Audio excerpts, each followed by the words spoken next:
Assalamualaikum warahmatullahi wabarakatuh. Perkenalkan nama saya Destiana Kirayu dengan NIM 121 220 120. Saya dari Teknik Kimia angkatan 22 kelas TKD. Di sini saya akan mereview jurnal terkait dengan tugas dari Bapak Heri di matkul kuliah Kimia Organik. Tugas tentang review jurnal dari Sciendirect dengan saya mendapatkan tema aromatic compounds. Di sini saya akan mereview jurnal yang saya ambil.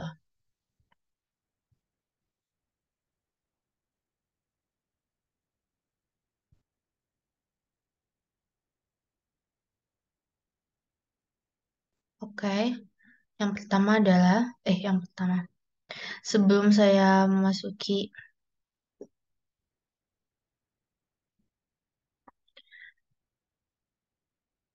sebelum saya memasuki review jurnal, izinkan saya untuk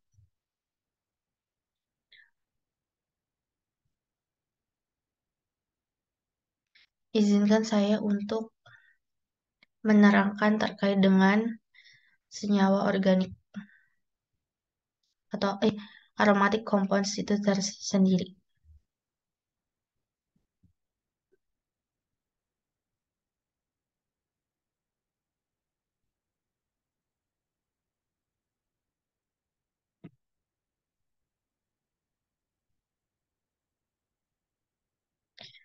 Aromatic compounds dalam kimia organik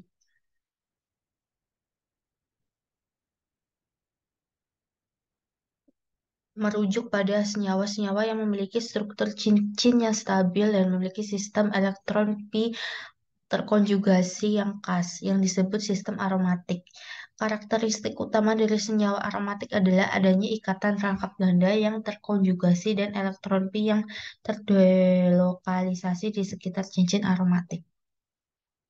Cincin aromatik terdiri dari atom-atom karbon yang terhubung melalui ikatan rangkap ganda dan atau ikatan tunggal, membentuk struktur cincin yang stabil. Atom karbon dalam cincin aromatik memiliki hibridisasi sp2 dan membentuk ikatan sigma dalam atom karbon tetangganya, serta ikatan pi di atas dan di bawah cincin. Terkait cincin aromatik, kita langsung berpikiran pasti ke arah benzin. Ya, benar sekali. Di senyawa aromatik yang paling terkenal adalah benzen, yang memiliki cincin aromatik dengan 6 atom karbon yang memiliki ikatan pi terdelokalisasi di sekitar cincin. Selain benzen, ada banyak senyawa aromatik lainnya, seperti naftalena, antrasena, dan pirena, yang memiliki cincin aromatik yang lebih kompleks. Senyawa aromatik memiliki sifat-sifat yang khas, termasuk kestabilan yang tinggi, reaktivitas khusus, dan sifat aromatik yang memberikan aroma yang khas. Mereka juga sering digunakan sebagai bahan kimia industri seperti bahan produk plastik, obat-obatan, pewarna, dan bahan bakar. Penting untuk dicatat bahwa tidak semua senyawa yang memiliki aroma atau bau yang kuat adalah senyawa aromatik. Beberapa senyawa non-aromatik juga dapat memiliki aroma yang kuat, tapi tidak memiliki struktur cincin aromatik yang terdefinisi. Baik, itu gambaran singkat terkait dengan aromatic compounds. Kita lanjut ke review jurnal. Di sini saya mendapatkan tema aromatic compounds dan saya mengambil judul jurnal yaitu molekuler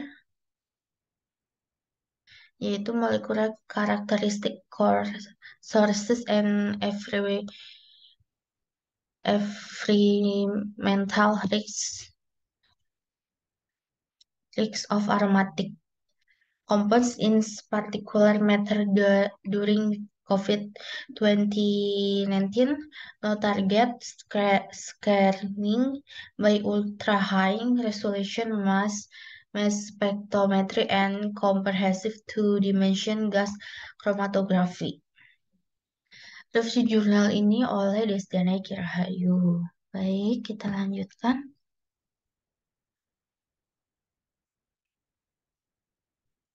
Ini saya screenshotkan terkait dengan jurnal yang saya ambil. Nah, di sini saya karena tugasnya dari harus mengambil dari jurnal Scientific dan saya mengambilnya di sana dan saya memilih judul ini. Nah, para peneliti atau penulis dari jurnal ini yaitu dari Cina. Maaf kalau misalnya saya kurang pelafalannya dengan tepat untuk aksen Cinanya. Chai Yu, Li Ronghua, Yi Yu, Lin Kioa, Di Hyun, Yang Liu, Dali, Minghui, Zing. Baik, saya lanjutkan. Oh ya, terkait dengan jurnal, Anda sekalian untuk bisa melihatnya secara detail dan langsung, apabila saya screenshotkan di sini akan sangat kecil dan susah untuk dibaca juga. Maka dari itu saya memohonkan untuk membuka jurnal dengan judul yang saya ambil yaitu Molecular Characteristics, Sources and Environmentalics of Aromatic Compounds in Particular Matter during COVID-19, no target screening by ultra-high resolution mass spectrometry and comprehensive two-dimensional gas chromatography. Baik, dalam dalam jurnal ada lima lima lima bab yang besar, yaitu yang lima bab besar dan ditambah abstrak. Nah, di abstrak sendiri saya sudah memberikan poin-poin dari abstrak tersebut. Yang pertama yaitu poin atau inti-inti dari abstrak yang ada di jurnal yang pertama, yaitu mengumpulkan sampel selama 3 periode. Jadi, para peneliti di jurnal ini mengambil sampel selama 3 periode, yaitu periode pra atau sebelum COVID pada tahun 2020, dan yang periode kedua adalah periode lockdown COVID-19 pada tahun 2020 dan periode lockdown pada tahun 2019. Poin yang kedua yang ada di abstrak yaitu adalah penelitian menganalisis 16 senyawa aromatik polisiklik PAH menggunakan teknik spektrometri massa, resonansi siklotron ion, transformasi Fourier, dan spektrometri massa kromatografi waktu penerbangan gas dua dimensi yang komprehensif. Jadi, di dalam jurnal, sang peneliti atau penulis menggunakan dua, dua cara untuk meneliti penelitian kali ini, yaitu dengan cara resonansi klonasi ion, transformasi Fourier, dan spektrometri massa kromatografi waktu penerbangan gas dua dimensi yang komprehensif. Nah, untuk dua cara ini nanti akan dilanjutkan dijelaskan di bab selanjutnya. Ya, untuk poinnya. Baik, sebelumnya, senyawa aromatik polycyclic atau PAH adalah kelompok senyawa kimia yang terdiri dari beberapa cincin aromatik. Berarti termasuk benzen ya, sejenis benzen, sejenis benzen yang terikat bersama-sama. Mereka sering ditemukan sebagai hasil pembakaran bahan organik seperti batu bara, minyak, gas alam, dan sampah. Contoh pH termasuk nata, natalena, antrasena, benzopirena, dan benzofluoranten. Nah, tadi kan saya juga udah menjelaskan apa itu senyawa aromatik dan contohnya pun sama. Jadi berarti PAH ini juga salah satu contoh dari senyawa aromatik tersebut. Poin ketiga, eh sebelumnya pH memiliki struktur kompleks dan Beberapa di antaranya memiliki sifat karsinogenik, yang berarti dapat menyebabkan perkembangan kanker pada manusia dan hewan, dan menyerang gen, merusak gen, bukan menyerang tapi merusak, sama aja sih. Tapi lebih ke merusak gen manusia. Mereka sulit terurai dan dapat terakumulasi dalam lingkungan dan makhluk hidup. Jadi mereka tuh sulit terurai dan bisa mudah menyerang makhluk hidup seperti manusia, hewan, dan lain-lain. Oleh karena itu, pengawasan dan pengendalian pH penting dalam upaya pelindungan lingkungan dan kesehatan masyarakat. Bukan hanya pH aja, tetapi terkait dengan senyawa-senyawa ataupun senyawa yang memiliki struktur yang sifatnya tuh toksik atau yang bersifat karsinogenik ini. Bukan hanya karsinogenik aja ya, tapi benar-benar toksik. Oke, kita masuk ke poin yang ketiga, yaitu terdapat 4 kelas senyawa aromatik utama yang teridentifikasi. Apa aja senyawa yang dapat teridentifikasi? Penelitian membandingkan dengan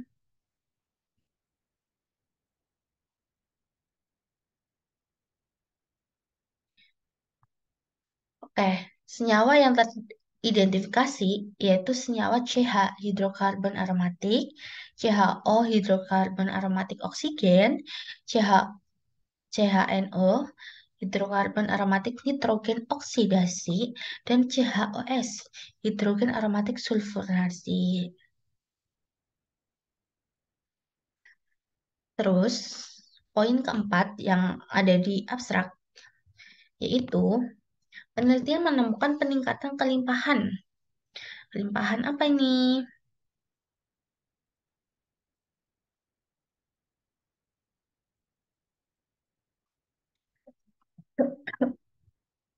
Peningkatan kelimpahan relatif senyawa aromatik dengan derajat ketidakjenuhan rendah dan rantai alkali panjang seperti alkali benzena.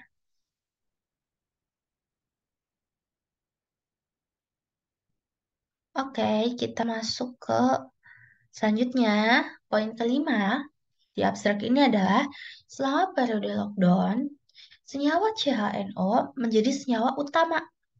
Nanti bisa di nanti di jurnal di bab selanjutnya akan dibahas.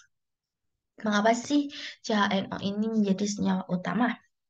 Selama periode lockdown, senyawa CHNO terutama turunan nitro pada pAH terkondensasi menjadi senyawa utama. Oke, pada poin keenam, eh, yaitu senyawa CHOS menjadi lebih dominan.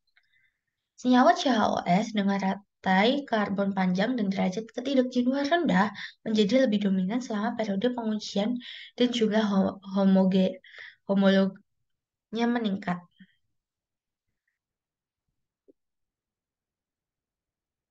Oke, yang ketujuh, poin yang ketujuh yaitu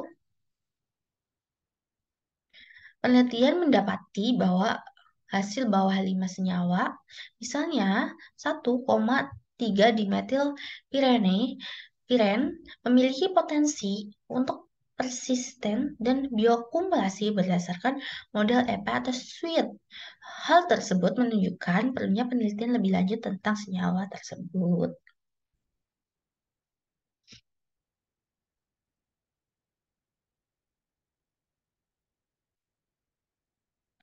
Oke, yang poin ke-8 adalah memberikan wawasan tentang senyawa aromatik.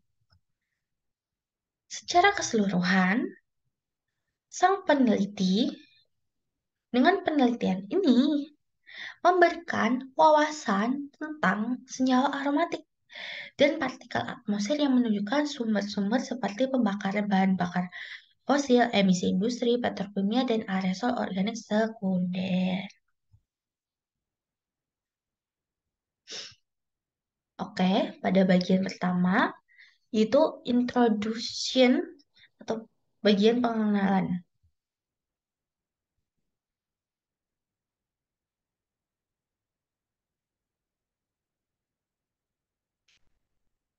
Oke, apa sih yang ada di pengenalan ini? Ternyata penelitian ini berfokus utamanya kepada analisis senyawa aromatik dalam partikel halus di PM2.5 selama 3 periode berbeda. Ya, karena kenapa 3 periode berbeda? Karena dari awal di abstrak kita udah dijelaskan bahwa peneliti mengambil 3 sampel yang berbeda dari masing-masing jangka waktu, yaitu sebelum COVID-19 pada tahun 2020 dan periode lockdown pada tahun 2020 juga, dan periode yang sama lockdown juga pada tahun 2019 sebagai sebagai sumber sampel dari penelitian ini. Penelitian ini bertujuan untuk mengeksplorasi karakteristik, variasi, dan sumber berbagai senyawa aromatik dalam sampel PM setelah menjadi penguraian emisi antropogenik dan signifikan selama penguncian COVID-19. Baik, di sini juga saya sudah eh, mendapatkan poin-poin terkait dengan bagian introduction di jurnal yang saya ambil. Untuk jurnalnya sendiri, silakan membaca di Sainderex. Mohon maaf ya, saya tidak memasukkan karena saya pikir ini bisa di share screen dengan ganti-ganti itu, tapi ternyata saya coba ini udah tag kedua, ternyata nggak bisa. Jadi saya mohon maaf, ini saya langsungkan saja untuk ke bagian saya apa sudah poin-poin yang saya buat ya. Mohon maaf ya sekali lagi. Oke, poin yang pertama, beberapa poin penting yang dapat di- digunakan dalam penelitian ini atau saya simpulkan dalam perkenalan ini di penelitian ini, yang pertama yaitu aerosol organik atau OA merupakan komponen dominan dalam PM2.5 dan terdiri dari sekitar 30% hingga 50% dari semua senyawa yang ada. Aerosol organik tersendiri sendiri secara singkat adalah partikel-partikel yang kecil yang terdiri dari senyawa organik terdispersi dalam udara. Partikel ini dapat berasal dari sumber alami dan aktivitas manusia seperti pembakaran, bahan bakar fosil, industri, pembakaran biomasa, proses oksidasi, atmosfer, aerosol, organik memiliki dampak signifikan terhadap kualitas udara, kesehatan manusia, dan iklim. Beberapa macam dari bagian dari aerosol organik yang dapat ditemukan di udara. Ya, pertama itu adalah polis polisilik aromatic hidrokorban hidrokarbons. Polisilik aromatic hydrocarbons atau PAHs yang kita sudah bahas sebelumnya. Sebelumnya ini ya, itu adalah salah satu dari macam aerosol karena dia termasuk senyawa aromatik yang eh, terbentuk dari pembakaran tidak sempurna bahan organik seperti batu bara, minyak bumi, dan gas. Bisa aja juga dengan polutan dari asap kendaraan bermotor. PAHs seringkali memiliki sifat kasinogenik yang tadi bisa menyebabkan kanker karena merusak gen, merusak dan ditemukan dalam udara terutama dari sumber antropogenik seperti knalpot kendaraan, industri, di pabrik-pabrik, dan pembakaran biomasa. Ada juga bagian lainnya yaitu contoh lainnya aldehida ada. Terus ada juga asam lemak dan ada juga esters esters Terus ada lagi hidrokarbon alifatik, terus ada lagi senyawa terakilasi. Perlu dicatat bahwa komposisi aerosol organik dapat tergantung pada sumber emisi, kondisi lingkungan, dan faktor-faktor lainnya. Jadi sesuai faktor-faktornya ya, jadi nggak bisa disamakan dengan kondisi yang berbeda, berbeda gitu. Oke, kesimpulan yang kedua adalah kesimpulan yang kedua adalah senyawa aromatik seperti polycyclic aromatic hydrocarbons atau PA, PAHS ditemukan dalam PM2.5 dan memiliki sifat karsinogenik dan mutagenik. Oh, ada mutagenik juga nih guys. Selain karsinogenik, PAHS juga mutagenik. Kalau karsinogenik itu mengacu pada kemampuan suatu zat menyebabkan kanker kan, dan merusak DNA atau mengganggu mekanisme normal dalam sel. Nah, sedangkan mutagenik ini dari muta. Muta itu berarti eh, mutagenik, berarti muatannya berubah. Mengacu pada kemampuan suatu zat menyebabkan perubahan dalam muatan materi genetik atau DNA-nya. Jadi DNA-nya itu berubah. Gennya itu berubah. Zat mutagenik dapat mengubah. Oh, udah selesai.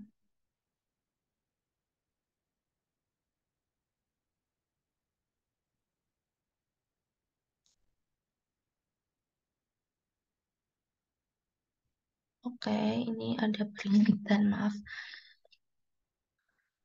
Contoh zat karsinogenik termasuk contoh zat mutagenik adalah dapat bersifat fisik seperti radiasi ionizing atau ultraviolet atau kimia seperti beberapa bahan kimia industri atau polutan lingkungan atau PAHS sendiri. Senyawa-senyawa ini berasal dari emisi antropogenik seperti industri, pembakaran batu bara, knalpot kendaraan, dan pembakaran biomasa. Berarti knalpot itu juga termasuk dalam senyawa yang toksik atau yang berbahaya. Makanya dari itu yang sering kita alami kan sehari-hari kita berjalan, melewati jalan yang banyak kendaraan. Maka dari itu perlu juga diingat bahwa kita juga perlu menjaga kesehatan diri kita terkait dengan utama dengan pernafasan gitu. Oke. Yang poin ketiga adalah pengendalian polusi dapat mempengaruhi sumber dan komposisi senyawa aromatik dalam PM. Yang keempat adalah senyawa aromatik lainnya seperti PAH dengan berat molekul tinggi senyawa aromatik terakilasi dan hidrokarbon aromatik yang mengandung heteroatom mungkin menunjukkan toksisitas yang lebih tinggi. Jadi semakin tinggi berat molekulnya, maka semakin toksik senyawa tersebut. Berarti berbanding lurus dengan berat molekul dengan toksiknya ya, toksisitasnya gitu. Jadi toksik. Oke, kita lanjut dengan sebelumnya saya ingin menjelaskan tentang heteroatom. Heteroatom adalah suatu senyawa atau molekul memiliki atom yang berbeda dari atom karbon dalam rangka utama molekul tersebut. Heteroatom biasanya berupa nitrogen, oksigen, belerang yang ditandai dengan S, fosforus P, dan sebagainya. Kehadiran heteroatom dalam senyawa organik dapat memberikan sifat reaktivitas khusus pada molekul tersebut dan seringkali berperan penting dalam aktivitas biologis dan sifat kimia senyawa tersebut. Baik, poin kelima adalah metode analisis seperti spektrometri massa, resonansi siklotron ion, transformasi Fourier atau FTICRMS, dan kromatografi gas dua dimensi yang komprehensif dipadukan dengan super spektrometri massa waktu penerbangan dengan berevolusi tinggi GC, GC, TOF, MS dapat digunakan untuk mengidentifikasi senyawa aromatik dalam PM dan memperluas cakupan analis. Ya, seperti yang saya juga jelaskan tadi bahwa peneliti di sini menggunakan dua metode. Yang pertama itu adalah FTICRMS dan dilanjut dengan metode selanjutnya yaitu GC, GC, TOF, MS. Nanti bisa dijelaskan di bab selanjutnya ya teman-teman. Oke, poin keenam. Poin keenam itu adalah penurunan emisi antropogenik selama lockdown COVID-19 menghasilkan pengurangan emisi kendaraan yang signifikan dan memberikan kesempatan unik untuk mengevaluasi dampaknya pada karakteristik senyawa aromatik dalam PM. Secara singkat, antropogenik. Apa sih itu antropogenik? Antropogenik ini berasal dari suatu atau yang dipengaruhi oleh aktivitas manusia. Itu merujuk pada segala sesuatu yang berkaitan dengan kontribusi manusia terhadap perubahan lingkungan atau fenomena alam. Contohnya termasuk polusi udara, perubahan iklim, terus pencemaran air yang disebabkan oleh aktivitas manusia seperti industri, transportasi, pertanian, dan urbanisasi. Dan ini bisa juga contoh lainnya yaitu adalah polusi kendaraan, karena manusia menggunakan kendaraan dan dan kendaraan itu mengeluarkan polusi dan polusi ini ada senyawa tadi namanya apa? Senyawa PAHS yang bersifat karsinogenik dan bersifat mutagenik yang berbahaya bagi kesehatan tubuh manusia, bukan hanya manusia aja tapi makhluk hidup lainnya juga. Maka dari itu kita harus ya melestarikan lah dan kalau misalnya nggak nggak jauh ya jangan menggunakan kendaraan jalan kaki itu kan bisa menghemat biaya transportasi juga bisa menyehatkan badan karena menyegerakan jadi olahraga juga. Oke, yang ketujuh, poin yang ketujuh adalah data tentang aerosol organik OA selama COVID-19 masih terbatas, sehingga penelitian ini bertujuan untuk mengisi kesenjangan pengetahuan ini. Dan yang kedelapan adalah penelitian ini dapat memberikan informasi penting untuk mengendalikan polusi udara dan penilaian risiko lingkungan di masa depan. Ya, adanya jurnal itu adalah sebagai sumber bagi peneliti lain ataupun sebagai arsip dan sebagai ilmu yang telah diteliti sehingga manusia di masa depan bisa mendapatkan referensi atau sumber-sumber penelitian yang terpercaya. Dan ini termasuk dari tujuan sang peneliti dan sang pembuat jurnal tersebut. Tujuan pembuat jurnal seperti termasuk ini. Oke, dilanjut ke kedua, yaitu eksperimental. Ini tinggal 3 menitan ya. Oke, eksperimental itu terkait dengan apa sih? Eksperimental ini terkait dengan dalam penelitian tersebut,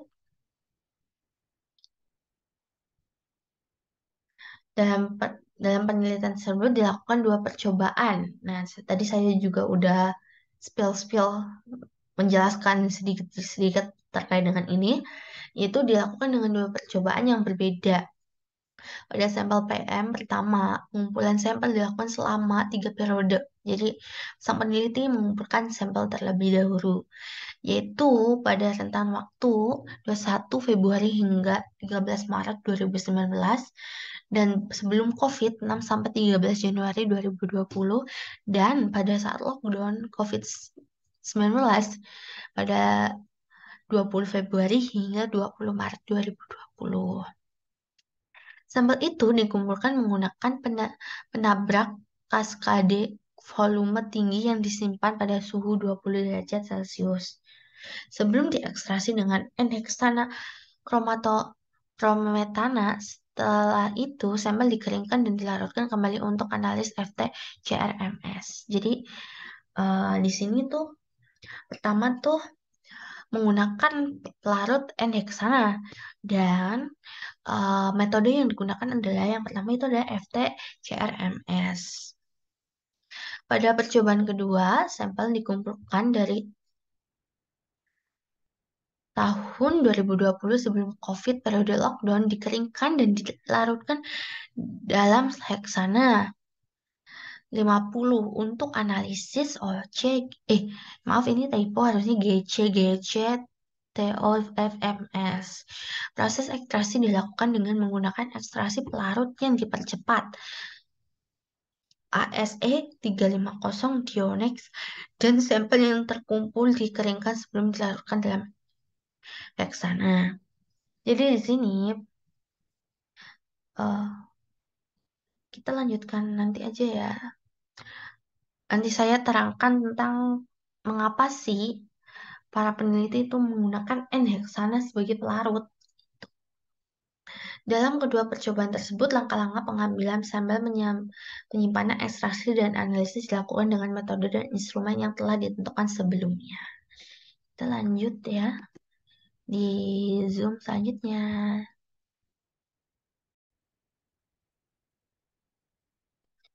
Baik, saya akan melanjutkan presentasi dari saya terkait dengan review jurnal.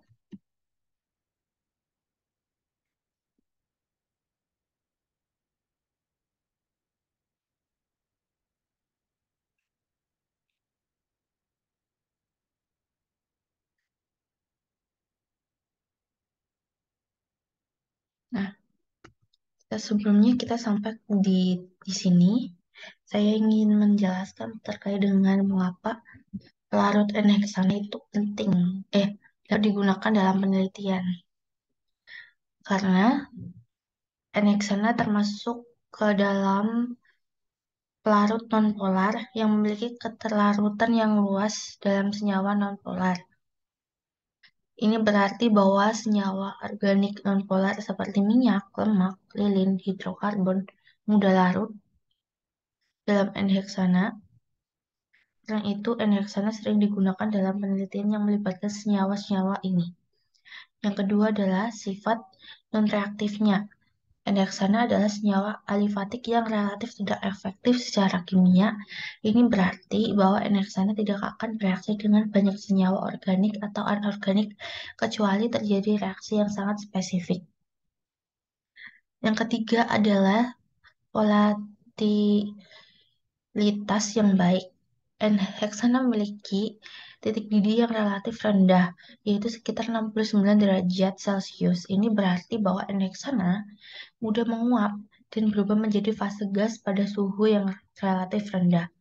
Volatilitas yang baik ini memungkinkan N-heksana digunakan dalam banyak teknik analisis seperti ekstraksi, pelarut, dan kromatografi. Nah, kromatografi sendiri ini terkait dengan metode yang digunakan dalam peneliti di jurnal kali ini. Berarti ini saling berkaitan, di mana pelarut yang cepat menguap dan menguat diinginkan. Dan yang terakhir itu adalah ketersediaan biaya dan biaya rendah. Enheksana adalah senyawa yang umum digunakan dan mudah didapatkan di pasar kimia. Karena itu, ketersediaannya luas dan harganya relatif murah dibandingkan dengan pelarut-pelarut lain yang digunakan dalam penelitian. Meskipun enheksana ini banyak digunakan dalam penelitian, penting diingat bahwa senyawa ini bersifat mudah terbakar dan berpotensi berbahaya. Dan dalam proses ini, peneliti menggunakan pelarut N-heksana dengan menambahkan ekstraksi untuk mempercepat lajunya reaksi dengan menambahkan ekstraksi ASE 350 Dionex.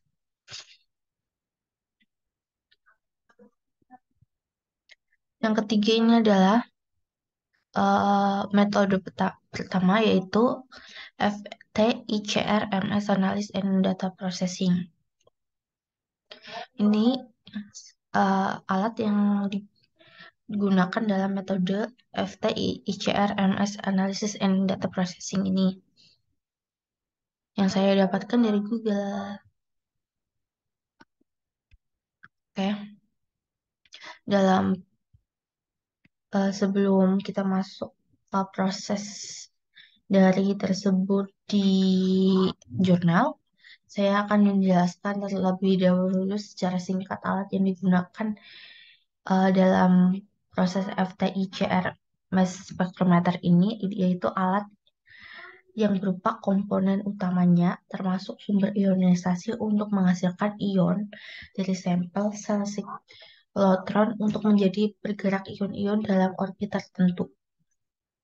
Detektor ion untuk mendeteksi sinyal ion dan magnet superkonduktor yang menghasilkan medan magnetik yang kuat untuk mengendalikan gerakan ion dalam siklotron. Selain itu, diperlukan juga perangkat lunak analisis data yang canggih untuk menginterpretasikan dan memproses hasil spektrometri massanya.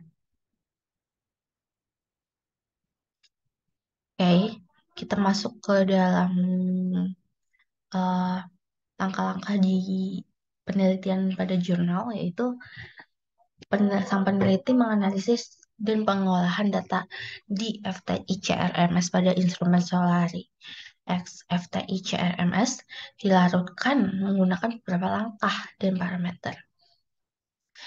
Instrumen ini dilengkapi dengan sumber APPI dalam mode positif untuk memperoleh spektrum massa dengan resolusi sangat tinggi.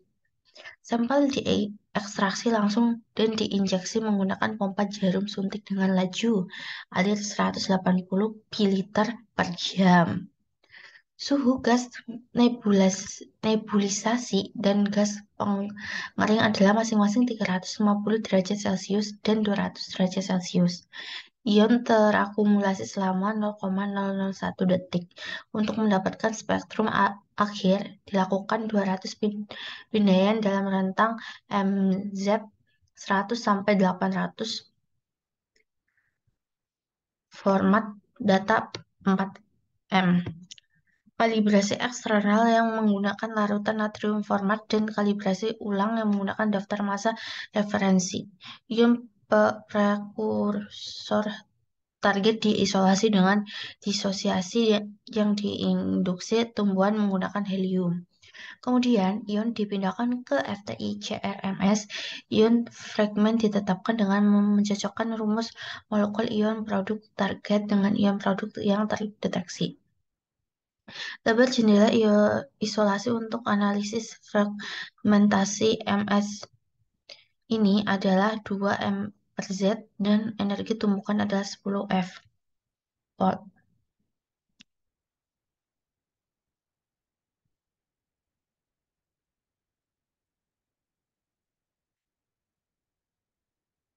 Oke, Selanjutnya, data mentah diproses menggunakan perangkat lunak data analis dari Bruker Daltonics versi 2 dan perangkat lunak komposer dari Sierra Analytis. Proses ini mencakup deteksi puncak, kalibrasi ulang, dan penetapan komposisi unsur untuk puncak massa dengan rasio signal to noise lebih besar 4 dari 4 dalam perhitungan rumus molekul hanya hingga 100 atau 12 Celcius 200 atom 16 12 nilai C itu adalah 12 biloxnya dan 200 atom dan O itu adalah 16 nilai biloxnya 2 atom 14N dan 1 atom 32S yang diperoleh. Nilai akurasi massa kurang dari 1 ppm. Rasio O per C dan H per C dibatasi masing-masing pada tentang 0 sampai 1,2 dan 0,3 sampai 2,25. Untuk senyawa aromatik, nilai DBE double board equivalent dibatasi hingga 4 sampai 40. Proses analisis juga mencakup pengolahan dan analisis sampel kosong untuk menghilangkan kemungkinan kontaminan. Beberapa parameter seperti cacat massa Kendricks, KMDS, nilai DBE, diagram Van Crevelen, dan nilai rata-rata tingkat oksidasi karbon OSC digunakan untuk mengkarakterisasi sampel.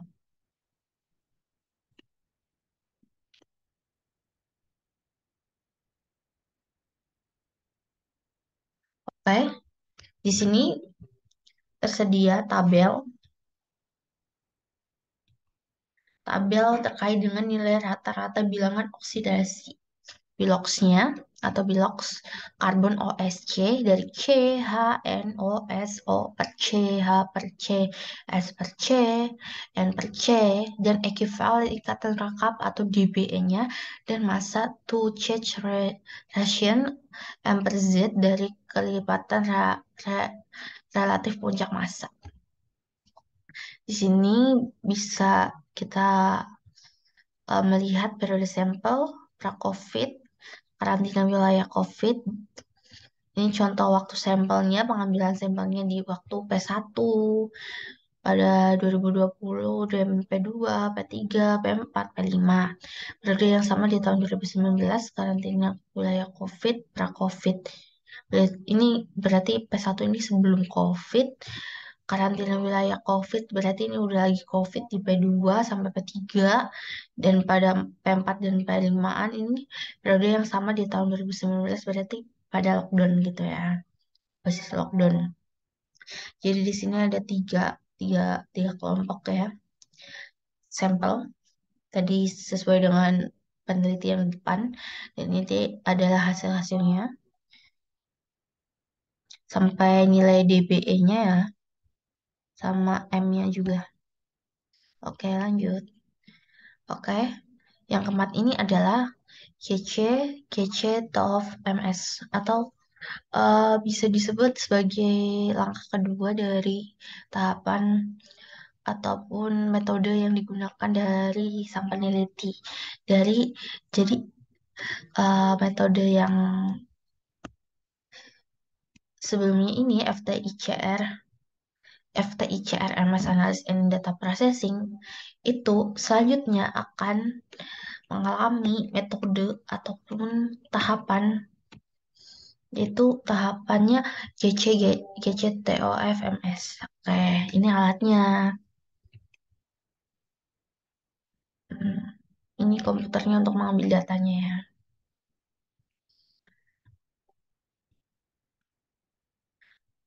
Sebelum kita masuk ke pembahasan terkait dengan GCTOFMS terkait dengan jurnal, secara umum secara umum bahwa spektrometri massa kromatografi waktu penerbangan gas dua dimensi yang komprehensif atau GCTOFMS, peneliti melibatkan kombinasi dua sistem pemisahan, sistem kromatografi gas dua dimensi GCGC dan spektrometri massa waktu penerbangan TOFMS. Sistem GCGC terdiri dari dua kolom kromatografi gas dengan fase statis yang berbeda dan sistem pemisahan yang kompleks untuk mengalir sampel secara berurutan melalui kedua atom tersebut. Setelah pemisahan oleh GC-GC, ion dari senyawa-senyawa yang dipisahkan diionisasi dan diinjeksi ke dalam instrumen TOFMS. Instrumen TOFMS terdiri dari komponen seperti sumber ionisasi, detektor TOFMS, dan perangkat lunak analisis yang canggih untuk memproses menginterpretasi data spektrometri massa yang dihasilkan. Nah, secara umum bahwa GC-GC TOF ini seperti itu. Nah, sekarang kita bahas terkait dengan tahapan ini yang ada di dalam penelitian di jurnal yang kita review, yang saya review, yaitu yaitu adalah analisis GC-GC TOFMS, instrumen Pegasus GCHRT 4 ditambah dari LeCo, helium digunakan sebagai gas pembawa dengan laju alir 1 ml per menit. Jadi ini lanjutan dari tahapan sebelumnya. Beberapa parameter instrumen termasuk suhu larutan masuk 280 Celcius, periode modulasi 10 detik, jalur transfer pada 310 derajat Celcius, dan suhu sumber ionisasi tumbukan elektron 250 Celcius. Tentang spektrum massa yang direkam pada 35 sampai 900 m per Z. Data yang dihasilkan diproses menggunakan perangkat lunak Chroma TOF versi 4.51 dari LeCo. Spektrum massa yang dibandingkan dengan perpustakaan NIST 2017 untuk mengidentifikasi spektrum senyawa. Senyawa dengan kesalahan massa lebih dari 5 ppm dan nilai kesamaan kurang dari 600 dikecualikan. Selain itu, senyawa dari belangko prosedural juga dikecualikan dari pemrosesan data jika rasio sinyal ke 0, 0 atau S per N senyawa dalam sampel kurang dari 10 kali SN senyawa dalam sampel belangko.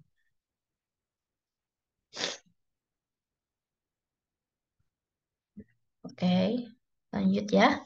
Masih ada ini untuk mengevaluasi metode eksperimental dan analitik. 16 standar dari EPA-AH yang tadi ditambahkan ke filter serat kuarsa kosong prapanggang. Pemulihan data dianalisis menggunakan perangkat lunak SPSS statistik 21.0 Origin 2018 dan Excel 2010.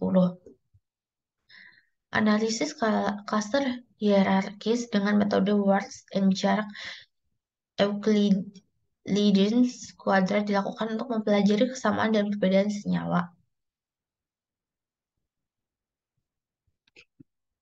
Aromatik di antara sampel PM yang dikumpulkan selama periode yang berbeda. Selain itu, EPI Suite 4.11 digunakan untuk memprediksi rasio lingkungan yang dari senyawa yang diidentifikasi. Informasi lebih lanjut dapat ditemukan dalam informasi pendukung.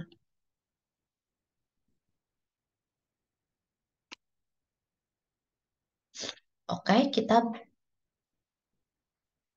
kita masuk ke tahapan yang terakhir adalah pembahasan. Pembahasan ini terdiri dari beberapa subbab kecil, yaitu yang pertama, ini saya sudah membuat dengan poin-poin ya. Yang pertama yaitu 5.1 analisis klaster hasil senyawa aromatik dalam sampel dari periode berbeda yang relevan dengan COVID-19. Secara umum, kelimpahan relatif dari kelas-kelas tersebut mirip antara satu sama lain, dengan kelas CH menjadi yang paling melimpah diikuti oleh kelas CHO. Untuk membandingkan karakteristik senyawa aromatik lebih lanjut antara sampel yang dikumpulkan selama periode yang berbeda, dilakukan analisis cluster hierarkis pada komposisi unsur. Hasil analisis menunjukkan bahwa kelima sampel tersebut dapat dikelompokkan menjadi 3 klaster yang sesuai dengan periode pengambilan sampel. Sampel P1 yang dikumpulkan sebelum periode COVID-19 membentuk sebuah klaster yang disebut klaster 1.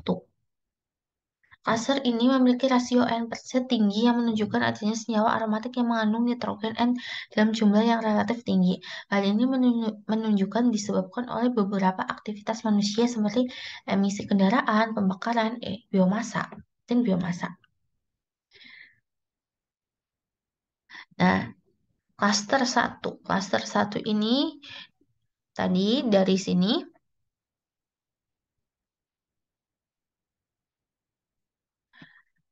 ini adalah klaster yang memiliki rasio senyawa aromatik yang mengandung nitrogen dalam jumlah yang tinggi karena karena ini kan diambilnya sebelum pandemi kan di klaster 1 ini. Di sebelum pandemi, sebelum adanya lockdown, pastinya manusia itu berkendara dan apalagi ini mengambilnya di Cina kan. Nah, Cina itu termasuk dalam negara terpadat di dunia, ya kan? Negara terpadat di dunia ini Hasil masyarakatnya pasti menggunakan kendaraan yang bisa dibilang banyak dibandingkan negara-negara lain karena penduduknya sangat padat. Maka dari itu, di sini klaster satu peneliti mengambil sampel menemui bahwa nitrogen dalam jumlah bahwa di klaster satu ini adanya nitrogen dalam jumlah yang relatif tinggi atau adanya senyawa PHAS yang bersifat karsinogenik karsinogenik dan mutagenik yang bisa mengakibatkan kanker ya atau mutasi gen. Ini adalah tabelnya ya, yang ini tabel kait dengan yang penelitian yang sudah dilakukan. Analisis komparatif data FTIC-RMS senyawa aromatik dalam 5 sampel partikular atmosfer yang adalah dendrogen analisis cluster hierarkis untuk sampel spektra FTIC-RMS di sampel partikel P1, P2, dan P4 dan dikelimpahkan relatif di sebagai skala senyawa. Data representatif untuk Klaster satu menunjukkan P1 dikumpulkan sebelum COVID. Nah, tadi kan sudah jelas ya sebelum COVID. Berarti ini banyaknya CHOS. Karena di lain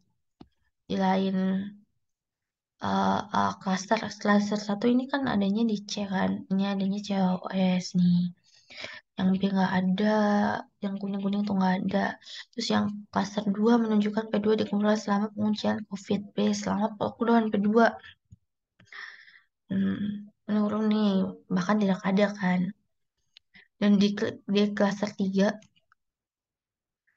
menunjukkan P4 menunjukkan P4 dikumpulnya selama periode sama dengan pengujian pada 2019. Jadi masih lockdown. Untuk 5.1 masih ada lanjutannya ya, yaitu pada sampel P2 dan P3 tergabung dalam klaster yang sama yaitu klaster 2 dan keduanya dikumpulkan selama periode lockdown COVID-19. Klaster 2 ini memiliki OSC, oksigen to sulfur ratio terendah yang semuanya kurang dari 1,5. Rasio H per C tinggi 1,5 sampai 2. Klaster 2 juga memiliki rasio S per C tinggi menunjukkan adanya senyawa aromatik yang mengandung sebelerang S dan sampel PM di klaster ini. Sampel P4 dan P5 dikumpulkan selama periode setelah lockdown tergantung dengan klaster 3. Jika sampel diklasifikasikan menjadi dua klaster, sampel P1, P4, dan P5 berada dalam satu klaster yang tidak terpengaruh oleh tindakan penguncian. Hal ini menunjukkan bahwa pengurangan emisi antropogenik secara signifikan mempengaruhi karakteristik senyawa aromatik dalam sampel PM. Lebih dari faktor meteorologi, selanjutnya untuk mengevaluasi pengaruh kondisi meteorologi tiga klaster tersebut diperhatikan lebih lanjut. Oke, lanjut. Nah, 5.2 ini terkait dengan 5.2. Profil komposisi unsur senyawa aromatik menggunakan FTIC-RMS. Nah, ini adalah distribusi nilai DBE ini berkaitan dengan ekvivalen versus jumlah keton dan tingkat oksidasi karbon rata-rata OSC senyawa radikal CH dalam sampel partikel P1, P2, dan P4 nih. Ada perbedaannya. Dikumpulkan dalam 2019, P2 dikumpulkan dalam selama lockdown. P4 dikumpulkan selama periode yang sama, lockdown. Struktur disusun dalam perwakilan yang memungkinkan hamparan kelas senyawa menunjukkan kelas aerosol organik untuk OSC sebagai berikut. Yang pertama itu adalah aerosol organik seperti hidrokarbon. Yang kedua itu ada aerosol organik teroksidasi biotil dan zat mirip kuman. Yang tiga itu zat mirip kuman. Dan empat itulah aerosol organik peroksigen dan volatilitas rendah. Dan lima karbon organik yang larut dalam air. Enam adalah knalpot kendaraan. Tujuh adalah aerosol bionik. Dan delapan antropogenik. Sembilan aerosol tua dan aerosol organik pembawa biomasa. Oke, ini selanjutnya ada gambar tiga.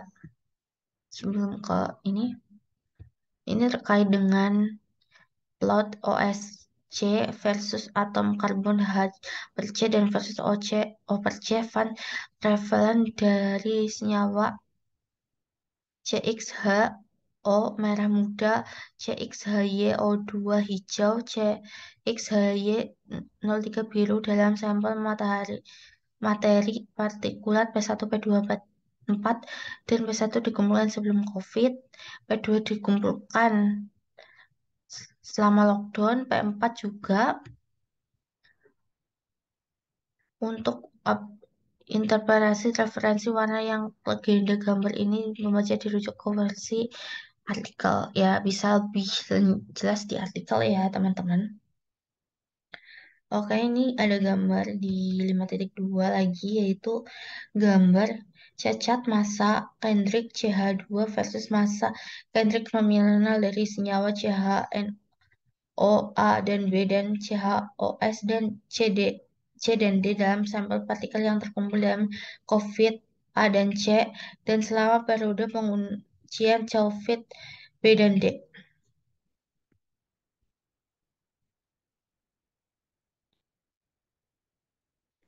Nah, ini kita jelasnya di sini nih. 5.2 itu sebenarnya membahas tentang senyawa CH dalam penelitian ini dalam hidrokarbon aromatik HAM dan PAMH adalah hidrokarbon dengan satu cincin bensin seperti bensin indan dan indena. Senyawa CH paling melimpah dalam sampel dengan kelimpahan 64,6% sampai 76,4% distribusi nilai dBe dan angka karbon menunjukkan bahwa senyawa aromatik terutama ditemukan dalam rentang dBe 4 sampai 7 dan angka karbon 15 sampai 40. Selama periode pengujian COVID-19 dilimpahkan relatif MAH terakilasi meningkat mungkin berasal dari pembakaran batu bara, produk konsumen, dan emisi petrokimia. Sementara itu, kelimpahan relatif pH terkondensasi dengan dBe tinggi menurun karena pengurangan emisi lalu lintas. Senyawa CHO yang mengandung atom oksigen juga meningkat selama periode pengujian. Selama 0, senyawa O yang memiliki bilok 1 mungkin merupakan pH teroksidasi, sedangkan senyawa dengan OSC rendah rasio H per C tinggi. dBe rendah memungkinkan berasal dari oksidasi MAH yang rantainya alifatik. Oke, lanjut. Masih di 5.2 yaitu lanjutannya adalah kelas senyawa CHNO dan CHOS juga berubah dalam sampel PM yang dikumpulkan selama periode yang berbeda. Senyawa CHNO yang terdeteksi sebelum pandemi COVID-19 memungkinkan berasal dari turunan nitro pH namun kelimpahan relatif senyawa CHNO menurun selama pengujian. Senyawa CHOS terutama berasal dari MAH terakilasi dari jumlah homolognya meningkat selama pengujian. Secara keseluruhan, pengurangan emisi antropogenik memiliki pengaruh yang signifikan terhadap komposisi senyawa aromatik dalam sampel PM, sementara faktor meteorologi memiliki pengaruh yang lebih kecil. Oke, lanjut. 5.3 identifikasi struktur senyawa aromatik. Identifikasi struktur senyawa aromatik dilakukan menggunakan disosiasi yang diinduksi tumbukan puncak dengan berat molekul 398 dipilih sebagai ion prekursor. Dalam spektra FT-ICRMS ditemukan 12 senyawa dengan massa nominan 398. Senyawa dengan dBe 5 yaitu struktur C29H50 juga terdeteksi selama periode lockdown. Terdapat fragmen rantai alkil seperti gugus etil, profil yang mengindikasikan kemungkinan senyawa tersebut adalah senyawa aromatik dengan rantai alkil panjang. Metode GC dan GCTOFMS digunakan untuk membedakan lebih lanjut struktur senyawa aromatik pada sampel pra atau sebelum COVID dan periode lockdown pada tahun 2020. Berbagai jenis senyawa telah diidentifikasi antara lain yaitu alkil benzena, siklobenzena, bifenil, PAH, turunan terakilasi, fenol, aldehid, furan, ester, dan nitro PAH. Yaitu ini semua adalah senyawa aromatik. Senyawa CHOS tidak dapat diidentifikasi dengan GC atau GCTOFMS mungkin karena berat molekulnya lebih tinggi. Berarti ini sangat toksik ya. Tadi kita sudah membahas bahwa di sana di bab sebelumnya apabila suatu molekul atau senyawa memiliki berat molekul yang tinggi maka berbanding lurus dengan tingkat ketoksikannya. Berarti ini sangat toksik untuk CHOS-nya. Wah, Raya. Makanya CHOS tadi kita lihat di bagian diagram yang ada lingkarannya yang pertama yang 5.1 kalau nggak salah itu ada di klaster 2 yang klaster 2 itu padahal diambil pada sebelum pandemi. Nah, sudah pandemi itu kan jadi masyarakatnya lockdown. Jadinya tidak banyak yang menggunakan asap kendaraan bermotor atau menggunakan eh, kendaraan. Jadinya tuh asapnya tuh berkurang jauh ketimbang pas sebelum pandemi. Nah, di tabel nih kita lihat lagi. Nah, di sini klaster 2 eh di klaster 1 ya. Pokoknya pokoknya yang mengandung CHO ini adalah senyawa yang memiliki ketoksikan yang tinggi.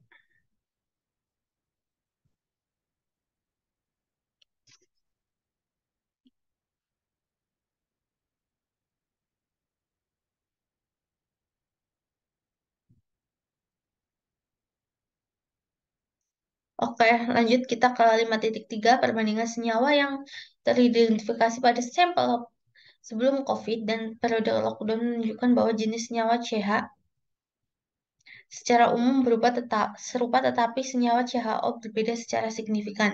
Pada periode lockdown terdeteksi senyawa aromatik teroksigenisasi seperti fenol, alkohol, aldehid, dan keton yang tidak ditemukan dalam senyawa sampel sebelum COVID. Beberapa senyawa aromatik seperti silamen, aldehid, dan satu penil Penil 5 metil 1 heksanon juga diidentifikasi selama periode lockdown, yang memiliki potensi iritasi kulit dan efek berbahaya bagi lingkungan perairan. Dengan demikian, WHO dengan nilai DBE rendah perlu mendapatkan perhatian lebih lanjut terkait dampak dan kesehatan manusia dan keselamatan lingkungan akibat peningkatan oksigen atmosfer. Berarti berat molekul semakin tinggi, semakin tinggi juga toksiknya, tingkat ketoksikannya, tingkat racunnya, dan DBE-nya rendah, maka juga itu menandakan bahwa itu tingkat toksikannya juga lebih tinggi. Nah, kita masuk ke 5.4. Pada masa lockdown telah diidentifikasi atau 5.4 ini adalah implikasi toksik dari prediksi iosik prediksi ion resiko lingkungan. Pada masa lockdown telah diidentifikasi menjadi 75 senyawa aromatik dengan tingkat kemiripan minimal 850 yang memerlukan penelitian yang lebih lanjut. Di antara senyawa-senyawa tersebut terdapat PAH terakilasi dan PAH dengan berat molekul yang tinggi. Seperti benzopirene yang mungkin memiliki tingkat toksisitas yang lebih daripada 16 PAH tradisional. Senyawa ester seperti 2 etil heksil benzoat juga perlu mendapatkan perhatian lebih karena diduga memiliki toksisitas produktif dan dapat berdampak negatif pada kehidupan akuatik. Selain itu, senyawa 4-nitroperene masuk dalam daftar karsinogen grup 2B, menunjukkan potensi dampak karsinogeniknya. Dalam kesimpulannya, senyawa aromatik yang teridentifikasi selama masa lockdown memiliki nilai kemiripan yang tinggi dan memerlukan penelitian yang lebih lanjut untuk memahami implikasi toksiknya. Beberapa senyawa tersebut seperti PAH terakrilasi, PAH dengan berat molekul yang tinggi, senyawa ester dan 4-nitropirene memiliki potensi efek toksik yang signifikan dan perlu mendapat perhatian khusus terkait risiko lingkungan dan kesehatan manusia. Oke, ini kita masuk ke 5.5 yang terakhir. Kemungkinan sumber dari peni- pem- perilaku lingkungan. Kemungkinan sumber dari perilaku lingkungan. Ini adalah gambar tabel senyawa aromatik yang teridentifikasi pada sampel yang dikumpulkan selama periode lockdown P2 dengan nilai kemiripan lebih besar dari 850. Wah, berarti sangat toksik ya. Kemiripannya lebih, tapi nggak boleh lebih dari 100%. Kemungkinan sumber dari perilaku lingkungan. Dalam konteks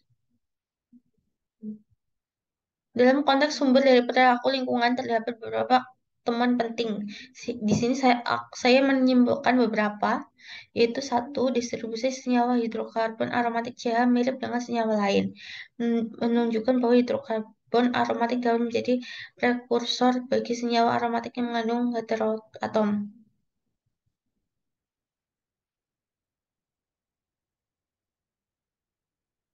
Yang kedua adalah senyawa seperti CHO, CHNO, dan CHOS kemungkinan berasal dari senyawa organik sekunder CSOA yang dihasilkan oleh hidrokarbon aromatik dan reaksi kimia atmosfer lain seperti fotokimia.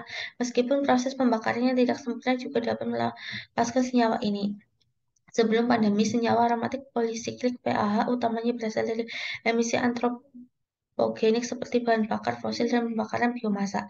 Namun selama periode pengujian COVID-19, prekursor senyawa mungkin berasal dari hidrokarbon rantai alkil panjang yang berasal dari emisi lalu lintas pembakaran batu bara dan kegiatan industri.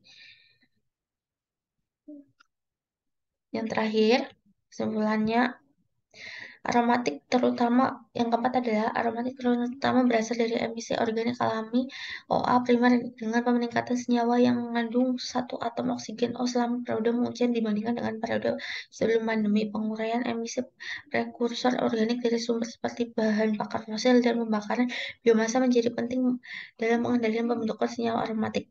Yang kelima adalah meningkatkan oksidasi atmosfer selama periode pengujian dan mengubah senyawa dengan satu atom menjadi senyawa dengan lebih dari satu atom O. Reaksi ini dapat dipengaruhi oleh senyawa aromatik volatik atau FOC, emisi NOx, dan ketidakseimbangan FOC dan NOx. Kontrol emisi FOC dan NOx akan membantu mengurangi oksidasi atmosfer produksi SOA yang merupakan langkah penting dalam mengurangi polusi partikulat PM dan risiko kesehatan dalam keseluruhan. Pemahaman tentang sumber dan perilaku senyawa aromatik serta peran manusia dalam pembentukan penting untuk mengurangi polusi udara dan dampak terhadap lingkungan dan kesehatan manusia. Jadi kesimpulannya dalam penelitian kali ini, jurnal kali ini, peneliti menggunakan 2 metode. Yang pertama itu adalah metode FTICRMS, Analysis and Data Processing, yang dilanjut dengan metode GC TOFMS, analis GC TOFMS, begitu. Dan di sini adalah senyawa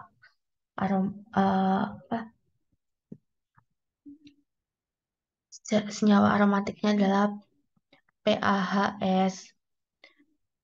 Terus ada lagi juga beberapa lainnya seperti CH, CHO, CHNO, CHOS, dan lainnya. Eh,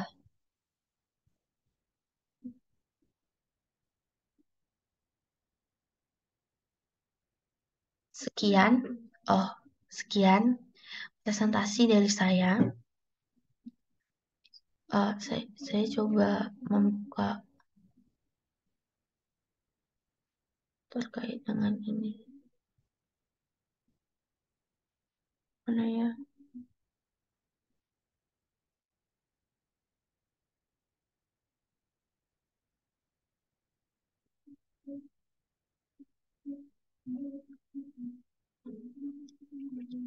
Terkait dengan jurnalnya, saya mencoba membuka. Apabila bisa, saya akan menunjukkan jurnalnya. Apabila ini terekam, berarti ini masuk ya jurnalnya.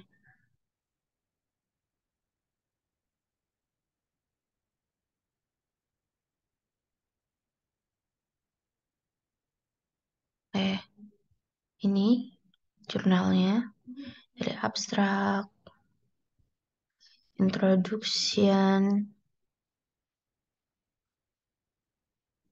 eksperimental, proses di pertama yaitu PET, FTI, GRM, as analysis and data processing.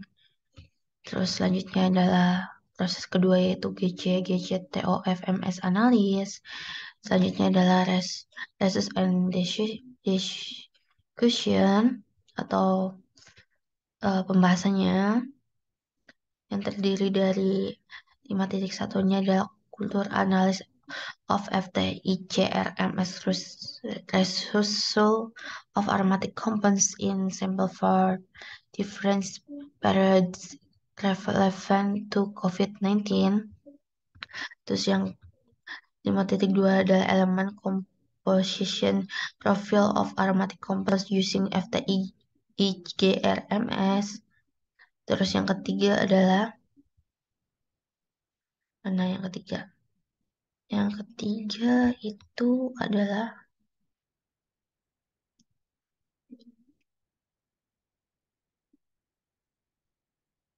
identification of the structure of aromatic compounds.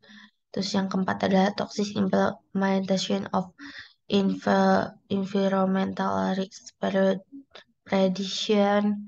Terus yang terakhir itu adalah 5.5 possible sources and environmental behavior.